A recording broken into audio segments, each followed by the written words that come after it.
Boa tarde, pessoal. Meu nome é Eduardo, sou aluno de doutorado do PPGEC. Meu orientador é o professor Maurício e no nosso café virtual eu vou apresentar a minha qualificação de doutorado e o título desse seminário é Plasticidade Fenotípica nas Interações Predador-Presa. Bom, uma pergunta fundamental na construção de conhecimento ecológico, ela tem relação de como os organismos vão encarar os desafios de algum tipo de variação ambiental. E uma das variáveis fundamentais para essa questão é justamente a plasticidade fenotípica, que é uma capacidade que os organismos têm de se adaptar quando eles sofrem algum tipo de pressão no ambiente que eles vivem. Os organismos eles podem alterar desde o seu comportamento em resposta à sua pressão, até mesmo a sua fisiologia ou então a sua morfologia. E essa plasticidade que os organismos possuem, ela tem sido reconhecida como uma estratégia-chave para os organismos responderem às variações de forma adaptativa ou então não adaptativa. E essa plasticidade, ela ser adaptativa ou não adaptativa, vai depender do meio em que ela se expressa. Então a gente vai chamar aqui de ambiente novo, um ambiente que sofreu algum tipo de perturbação, que podem ser desde alterações do microclima, ou então variações nas suas características físico-químicas, ou então pode impor alguma pressão para os organismos, como por exemplo pressão de predação ou competição, ou introdução de espécies invasoras. Ou seja, um ambiente novo ele vai gerar algum tipo de prejuízo ou então um tipo de distúrbio para aqueles organismos que vivem nesse ambiente, e esses organismos então precisam se adaptar para se manter nesse local. Então a plasticidade ela vai ser adaptativa quando o fenótipo expresso nesse novo ambiente ele tem a mesma direção, tem o mesmo vetor de um ótimo favorecido por esse ambiente.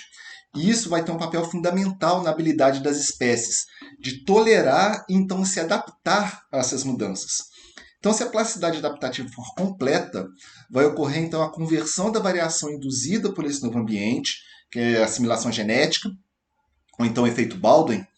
E então, através de gerações, essas características fenotípicas elas vão sendo otimizadas através de seleção natural. E a partir daí, a característica apresentada por esse indivíduo, que está apresentando essa plasticidade fenotípica, ela vai se tornar inata, isso como um produto de seleção, né?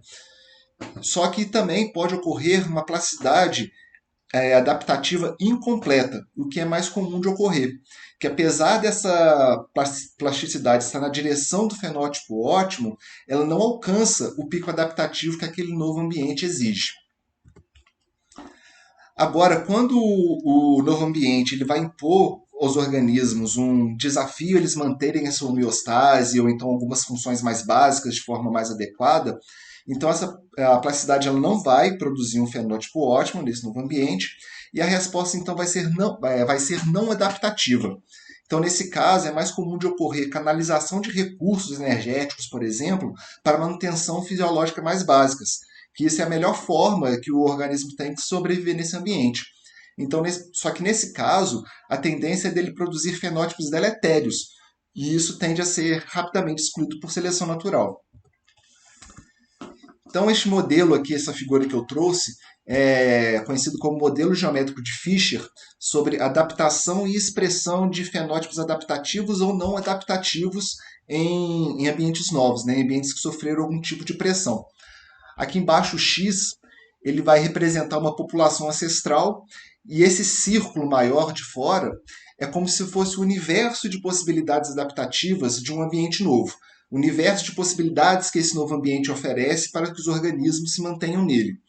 Então, o fenótipo ótimo para esse novo ambiente é esse círculo central A, que representa um fenótipo com perfeita plasticidade adaptativa. Ou seja, né, os organismos eles vão conseguir se adaptar perfeitamente a uma determinada perturbação ou então pressão que ocorrer nesse novo ambiente. B já vai representar também uma plasticidade adaptativa, porém incompleta, onde o vetor ele vai um pouco fora do estabelecido pelo novo ambiente. Então, os organismos eles vão ter uma resposta à perturbação que pode garantir a sua permanência nesse novo ambiente perturbado, embora isso possa gerar algum tipo de prejuízo, vamos dizer assim, ou fisiológico ou comportamental, mas de alguma forma eles conseguem se manter nesse local. Agora, C já representa uma plasticidade não adaptativa, que leva os indivíduos fora desse universo de possibilidades fenotípicas desse novo ambiente. Então, nesse caso, os organismos eles não conseguem tolerar as condições que esse novo ambiente oferece, ou que demanda que os organismos respondam, eles acabam sendo excluídos, ou então localmente extintos. Então, qualquer resposta do organismo a uma pressão de um novo ambiente mais próximo ao centro desse círculo, maior as chances do organismo de tolerar esse novo ambiente. E uma particularidade dessas respostas plásticas é que elas podem ser respostas plásticas ativas, que são rapidamente induzidas, ou então respostas plásticas de desenvolvimento. Essas respostas plásticas de desenvolvimento, elas se dividem em reversível e irreversível. A plasticidade ela é ativa quando ocorre uma mudança mais frequentemente no fenótipo comportamental. E assim como ela é rapidamente induzida, ela também é rapidamente reversível. E exemplos desse tipo de mudança são estratégias de forrageio, o uso do hábitat na presença de um predador ou então algum competidor. É uma resposta que a presa, que o organismo ele toma naquele determinado momento, mas ele pode reverter esse tipo de comportamento. Já a plasticidade de desenvolvimento, quando essa plasticidade é reversível, ela ocorre em múltiplas alocações de recursos durante o ciclo de vida do organismo. Isso em resposta a algumas pistas previsíveis, como abundância de recursos, ou então o ciclo circadiano. Para citar como exemplo, o cérebro de aves canoras, mais precisamente a área que é associada ao canto, ela muda de volume sazonalmente.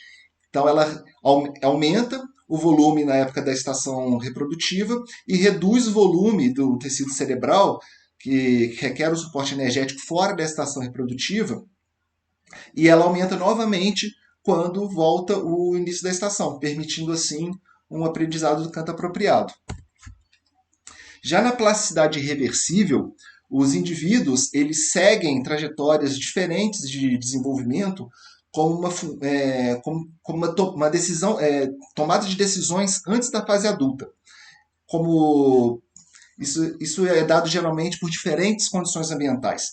Por exemplo, girinos que experimentam alto risco de predação, eles têm a capacidade de acelerar o processo de metamorfose, só que isso pode causar algumas alterações na sua fase adulta, principalmente no desenvolvimento de membros inferiores. Então, quando eles atingem a fase adulta, acelerando seu processo de metamorfose, seus membros inferiores acabam tendo diferenças de desenvolvimento. Isso acaba tendo alguma desvantagem competitiva, como para obtenção de alimento, ou então para o plexo. Então, essas tomadas de decisões podem prejudicar, de certa forma, a fase adulta do indivíduo, do organismo. E um dos cenários mais comuns que exerce uma pressão consideravelmente forte nos organismos é justamente a interação predador-presa, que é uma das funções de regulagem populacional fundamentais da natureza, né? E de forma convencional, os efeitos dos predadores na dinâmica de presa, eles são estudados mensurando apenas a mudança na abundância da presa atribuída ao consumo por predador, né? Ou seja, o quanto os predadores matam das suas presas e isso causa algum impacto na abundância de presas. Mas é sempre que os predadores eles são bem-sucedidos? É somente matando que os predadores eles controlam a população das presas? Muitas presas possuem diversas estratégias, né? Muitos animais são especialistas em fuga, possuem displays para poder enganar o predador, outros inclusive contra-atacam para poder atingir o predador. Então, a gente precisa fazer uma distinção aqui sobre os efeitos que os predadores podem ter sobre as presas, e que são basicamente dois, que são os efeitos consumistas e efeitos não consumistas. Os efeitos consumistas são aqueles quando o predador ataca e mata a sua presa, né? Que é essa predação direta. Só que já é sabido para a gente, e tem sido bastante abordado também em diversos estudos, que os predadores eles influenciam a dinâmica das presas através dos efeitos do risco de predação, ou então apenas pelo fato do seu sinal estar ali presente no ambiente.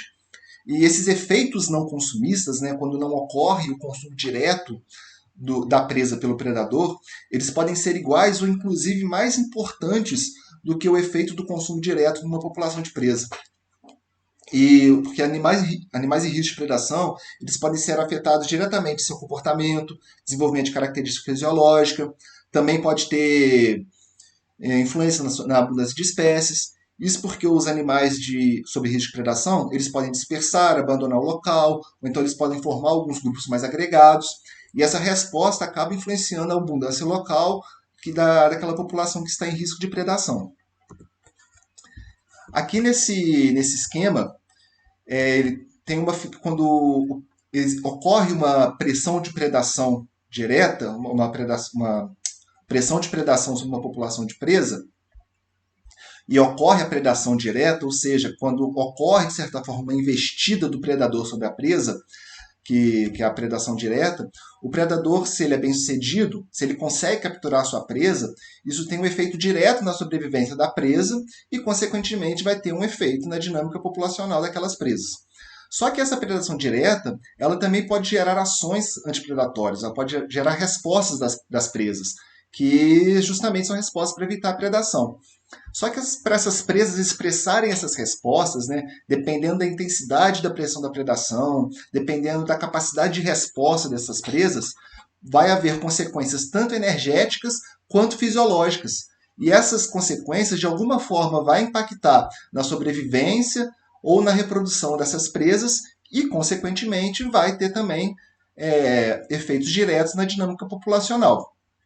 Ou então como essas respostas podem ser energeticamente custosas ou podem ter consequências fisiológicas, isso pode deixar as presas mais vulneráveis à predação, que vai ter um efeito também direto na sua sobrevivência e na sua dinâmica populacional.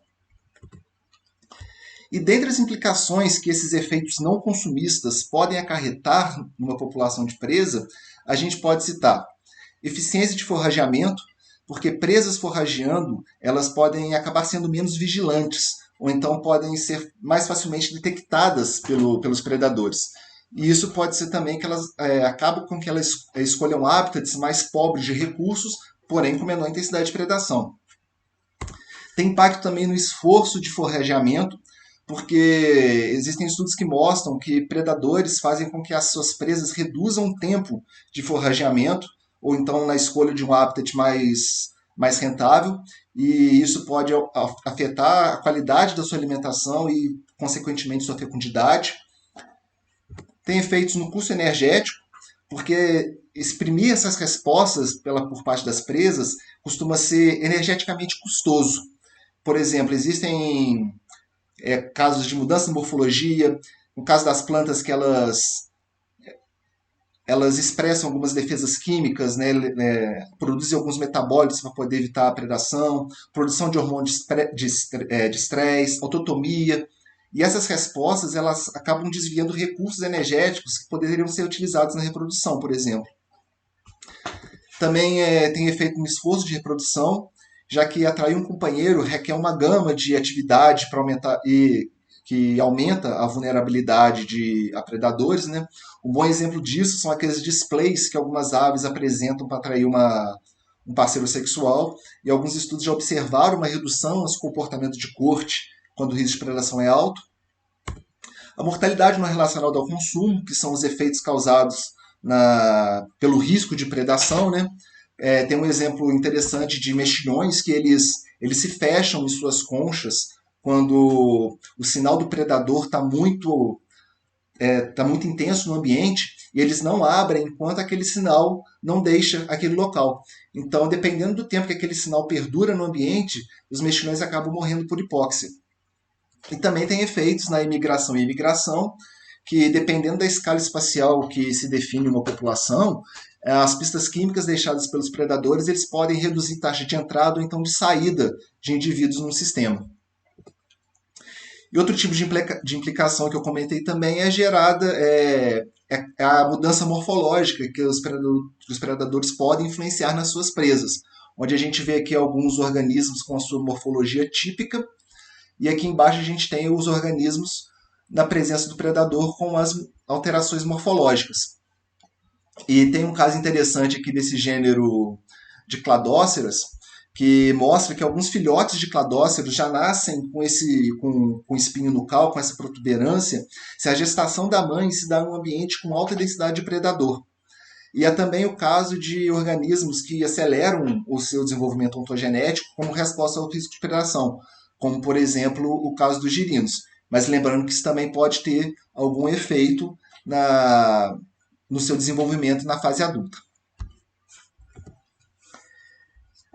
E eu trouxe um caso interessante dessas interações predador-presa, que é um dos casos mais clássicos que existem, que é o ciclo populacional do lince e da lebre, que os livros eles normalmente trazem informação que ocorre um acentuado declínio de lebres causado pela mortalidade devido à predação pelos linces. E enquanto a população de lebres decai, a de linces também diminui, porque tem uma menor oferta de recursos, né? Então, com a baixa densidade de lebre, a vegetação começa a se recompor, e essa recomposição da vegetação começa a atrair novamente as lebres, e essa maior quantidade de lebres vai acabar atraindo também novos linces. É o que a gente pode ver nesse gráfico aqui, que o número de linces acaba acompanhando também o número de lebres.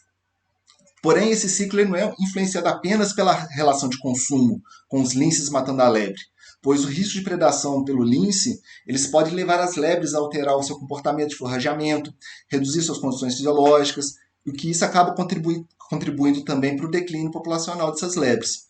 E essas lebres que elas nascem em períodos com alta densidade de predador, elas têm um maior nível de hormônios de estresse. E essas lebres que nascem com essa condição de estresse crônico, elas têm maior taxa de infertilidade e maior vulnerabilidade a doenças e também a perda de massa do que aquelas lebres que nascem com menos densidade de predador. E como o risco de predação afeta as taxas reprodutivas das lebres, tem estudos que mostram que a taxa de fecundidade das lebres que nascem com essa condição de estresse crônico, elas reproduzem 50% menos do que as lebres que não estão sob ameaça. E aqui nessa tabela mostra que entre 1991 e 92, que foi uma época com alta densidade de linces, as lebres que nasceram nessa época tiveram maior índice de cortisol, né, que é um dos hormônios associados ao estresse, do que as lebres que nasceram em 1994. E esse gráfico aqui retrata bem isso dessa tabela, que mostra que no período de 91 e 92, que foi esse período com maior densidade de linces, houve uma diminuição no nascimento de lebres. E já em 1994, quando a densidade de linces era menor, a taxa de nascimento de lebres aumentou. Então, esse caso reforça bem que não é só o ataque direto do predador que influencia o ciclo populacional de lebre, pois as lebres, quando elas estão expostas ao lince, elas vão ter maior taxa de fertilidade, maior vulnerabilidade de doença, maior perda de massa, e isso, consequentemente, elas vão ser também mais suscetíveis à captura. E um outro caso interessante também é que essa resposta de uma presa à presença do predador, que elas podem desenvolver respostas de defesa diferentes de acordo com o tempo de contato com o predador. Isso pode ocorrer o que a gente chama de canalização, que é quando existe um contato bastante prolongado entre predador e presa, e essa coexistência através do tempo evolutivo é mais estável.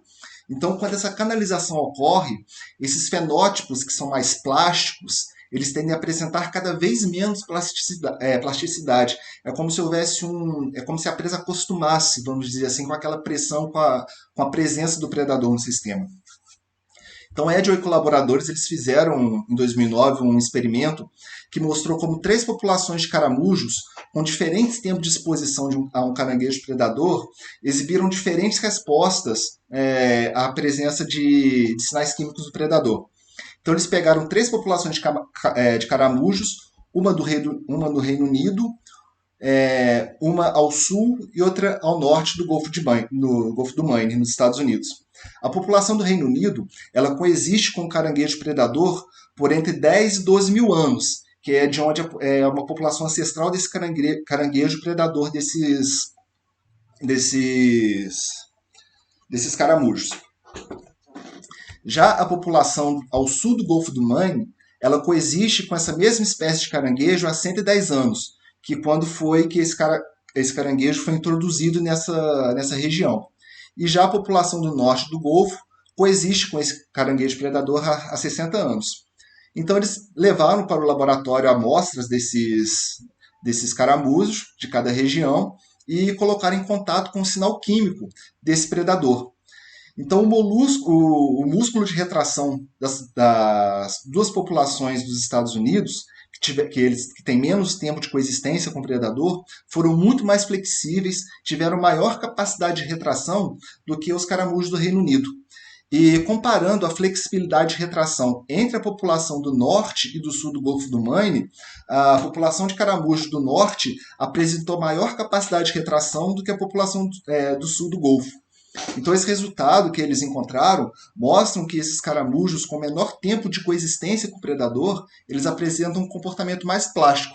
E a população do Reino Unido, que já está em contato com, já tem uma coexistência estável através do tempo evolutivo com esse caranguejo, eles não apresentaram resposta. Então, já tem esse comportamento plástico já está canalizado.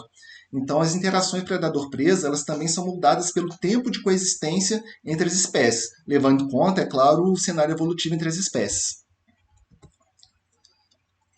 Então, com isso, a gente tem que a plasticidade das respostas ao risco de predação ela pode promover ou então prejudicar o sucesso ecológico de populações, como no caso do desenvolvimento de músculos de retração dos caramujos, né, que pode auxiliar a sobrevivência de uma população, e no caso das lebres, já que a resposta dela ao predador exige um fenótipo fisiológico que afeta a sua reprodução e afeta a sua densidade populacional, mesmo não sendo predada. E também de que a gente deve considerar sinergicamente tanto os efeitos do risco quanto os efeitos de consumo, porque o risco de predação ele é um efeito extremamente comum na natureza e ele pode ser inclusive mais forte do que o efeito direto do consumo. Isso tudo, então, remete a um dos trabalhos que a gente desenvolveu do meu mestrado na Biologia Animal e que a gente publicou ano passado na revista Hidrobiologia. E o título do trabalho é O uso do espaço e plasticidade fenotípica em girinos sob risco de predação, onde a gente testou se a presença de predadores ela determina a escolha do hábitat para forrageamento e se os girinos alteram sua morfologia quando eles percebem o risco de predação. E alguns estudos que contemplam esse assunto, eles são baseados no modelo da teoria da livre distribuição ideal. Essa é uma teoria que afirma que o número de animais em um determinado habitat ela é proporcional à quantidade de recursos disponíveis. Só que existe uma predição dessa teoria para as interações entre predador e presa. Vamos imaginar que a gente tem um habitat com recursos bastante atrativos e abundantes para um determinado organismo e um outro habitat com recursos nem tão interessantes assim. Então, o esperado é que os organismos desse sistema vão estar associados a esse habitat que é mais atrativo. Só que a coisa muda de figura quando o predador aparece na jogada. Então, esse habitat passa a ser não tão atrativo assim, fazendo com que alguns desses organismos passem a utilizar os recursos do outro habitat. E também é esperado que o predador ele fique tomando conta, vamos dizer assim, né, fique associado a esse habitat que é mais atrativo para a presa, embora ainda seja esperado que algum ou outro corajoso, né, que ainda utilize daquele recurso mais abundante. Então, a teoria da livre distribuição ideal, com enfoque nessas interações predador-presa, ela prediz que os predadores vão estar associados não às suas presas, mas sim aos habitats com melhores recursos das suas presas. E as presas, por sua vez, elas vão ter uma distribuição mais uniforme no sistema. Bom, e para fazer esse teste, o que a gente fez? Nós enchemos bandejas de plástico com água e fizemos dois tratamentos. Um com predador e outro sem o predador como controle. No tratamento com predador, a gente colocou o predador dentro de uma gaiola e essa gaiola tinha furos na base para que a água corresse livremente para soltar o sinal químico do predador na água. E o predador que a gente utilizou foi larva de odonata. Em cada bandeja, a gente tinha dois habitats. Um abundante com 3 pellets de ração. E a gente fez esses pellets aqui com ração de coelho triturado e misturado com gelatina sem sabor. Então a gente colocou esse recurso mais abundante próximo ao predador, que é de acordo com a predição da teoria da livre distribuição ideal, né? E o predador que o predador estaria associado com o habitat com maior recurso para a presa. E a gente colocou na outra extremidade da bandeja um recurso limitante, que foi a metade de um dos pellets. E a gente colocou 5 girinos por bandeja. Para esse trabalho, a gente utilizou girino de Rhinella de Piticha. E como uma das predições dos efeitos não consumistas dos predadores sobre as presas é de que o sinal do predador precisa ser intenso e precisa ser inconfundível, que esse sinal tem que ser detectado pela presa, a gente alimentava os predadores 2 vezes por dia com girinos também de Rhinella de piticha, já que um dos sinais do predador que o girino ele consegue captar são as excretas da digestão do predador e também o sinal químico deixado pela morte dos girinos coespecíficos. E para avaliar as respostas comportamentais do uso do espaço, nós fizemos 7 dias de experimento e 12 observações por dia, com intervalo de 20 minutos entre cada observação. E em cada observação a gente fazia a contagem de girinos ativos e a gente considerou ativo aqueles girinos que estavam nadando ou então forrageando. E a gente também contou o número de girinos em cada mancha, né? O número de girinos em cada habitat, ou seja, quantos girinos estavam no habitat com muito recurso e quantos girinos estavam na mancha no habitat com pouco recurso. E para avaliar a plasticidade morfológica que o risco de predação pode induzir, né? Ou seja, se os girinos que estavam expostos ao predador, se eles tiveram alguma diferença morfológica em relação aos girinos do grupo controle, quando terminou o experimento, a gente fixou os girinos e a gente mediu esses 7 caracteres morfológicos aqui para avaliar essa plasticidade morfológica. Então, a gente observou que, de fato, a escolha do habitat foi influenciada pela presença do predador, onde ao invés deles estarem uniformemente distribuídos pelo habitat, os girinos eles preferiram o habitat com maior quantidade de recurso quando o predador estava ausente, como a gente pode ver nesse box plot da letra A. Isso mostra que os girinos eles avaliam a qualidade do habitat não só pela quantidade ou qualidade do recurso, mas também pela presença do predador. Mas também vale ressaltar que essa decisão de uma presa em escolher um habitat energeticamente mais vantajoso, ela pode variar dependendo da identidade do predador, com a estratégia de caça dele, se é um predador sem espera ou se é um predador ativo, que vai atrás da sua presa, né? Tem alguns estudos que eles mostram que quando o predador é mais ativo, a presa pode então adotar um comportamento de fuga. Ou então, quando o predador é do tipo sem espera, a presa pode ficar mais inativa, ou então adotar algum tipo de comportamento gregário. Ou seja, a plasticidade comportamental ela vai depender muito da capacidade da presa em expressar a defesa e também da identidade e ou do tipo do predador. E a gente também observou que os girinos que estavam expostos ao risco de predação, eles estavam muito mais ativos. Eles estavam nadando mais do que os girinos que estavam no grupo controle, sem o predador. E isso foi interessante porque o resultado é justamente o contrário do que é esperado para girino, porque a maioria dos autores que usam girinos como modelo em trabalhos desse jeito, que utilizam microcosmos como bandejas ou outro tipo de arenas, eles relatam que os girinos diminuíram a atividade física, ficando mais parado mesmo. Inclusive para girinos desse gênero de Rhinella, tem resultado mostrando que eles tendem a ficar menos ativos na presença do predador. E a gente já achou o contrário. Isso só reforça, então, que os girinos eles têm uma plasticidade comportamental em resposta ao predador. E isso pode garantir para ele uma melhoria do fitness, mesmo que a curto prazo. E já em relação às respostas morfológicas, a gente encontrou que as nadadeiras caudais e a largura e a altura do corpo do girino, aqui marcado em vermelho aqui nessa figura do girino, dos girinos que estavam em contato com o predador, eles foram maiores do que os girinos que estavam sem a bandeja com o predador. E isso é interessante porque quando o girino desenvolve mais essas nadadeiras, né, essa espécie de barbatana na cauda, ela aumenta mais a chance deles escaparem do predador. Não só porque, em teoria, o girino ele vai nadar melhor ou então mais rápido, mas também porque essa parte da nadadeira ela é mole, ela é bem frágil. Então, se um predador atacar ali naquela parte da cauda do girino, é mais provável que ele acerte essa parte mole da nadadeira e ela se rasgue e o girino consiga escapar. Já o girino que tem essa parte menos desenvolvida, essa nadadeira menor, a chance do predador, quando ele atacar, pegar na parte muscular é maior. E fica mais difícil do girino escapar, porque fica presa, que ele consegue capturar ali através da parte muscular. E outra coisa interessante é que tem alguns trabalhos que mostram que os girinos que estão em risco de predação, eles desenvolvem também as dimensões corporais mais rapidamente e eles também tendem a metamorfosear mais rápido. A gente não chegou a testar isso nesse trabalho, mas tem outro trabalho nosso que foi o segundo capítulo do meu mestrado, que por enquanto ele está na gaveta, mas um dos resultados mostrou que os girinos em risco de predação, que tinham maior acesso a recurso alimentar, eles metamorfosearam bem mais rápido do que aqueles girinos que estavam sob risco de predação e tinham menos recurso. E metamorfosearam também mais rápido do que aqueles girinos que estavam sem o risco de predação. Bom, então a gente conclui que nem sempre quantidade é qualidade. Mesmo com um habitat com mais recurso alimentar, aquele habitat que se tornou de baixa qualidade para os gerinos devido à presença do predador, ele passa a ser então menos interessante. Ele passa a ter menos qualidade. E também que os girinos eles são capazes de detectar as pistas químicas deixadas pela larva de odonata, e essas pistas elas acabam então desencadeando respostas antipredatórias nesses girinos.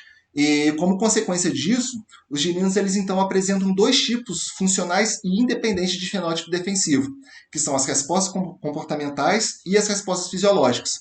Isso também indica a capacidade do girino de expressar respostas plásticas, que isso é um padrão predominante de defesa desses girinos.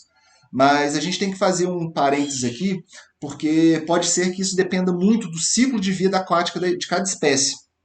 Porque aqui a gente utilizou girinos que eles possuem um período curto para metamorfose. Ele tem um ciclo de vida aquática mais curto. Então pode ser que para espécies que possuam um ciclo de vida mais curto, como é esse caso, a melhor maneira de sobreviver a uma forte pressão de predação é acelerar o processo de metamorfose e abandonar aquele habitat que para ele é hostil. Já para espécies que têm ciclo aquático mais longos, que demora meses para metamorfosear, como é o caso de espécies do gênero Lithobates, pode ser que a melhor chance para eles seja não acelerar o seu desenvolvimento, seja não fugir, ou então encontrar uma forma de evitar e coexistir com o predador. E outra coisa que a gente conclui é que essa coespecialização ela pode indicar uma resposta adaptativa para as presas lidarem com diferentes tipos de ameaça. Já que, assim como eu falei há pouco, né, que a resposta de uma presa ela pode variar de acordo com a intensidade e também com o sinal deixado pelo predador e também pela identidade da presa. Bom, eu quero agradecer a todos que assistiram. E caso alguém tenha alguma dúvida, algum comentário, eu vou estar disponível no chat do YouTube, também no Facebook, mas quem quiser pode ficar à vontade para mandar um e-mail ou então um WhatsApp também. Um bom fim de semana para todos. Obrigado.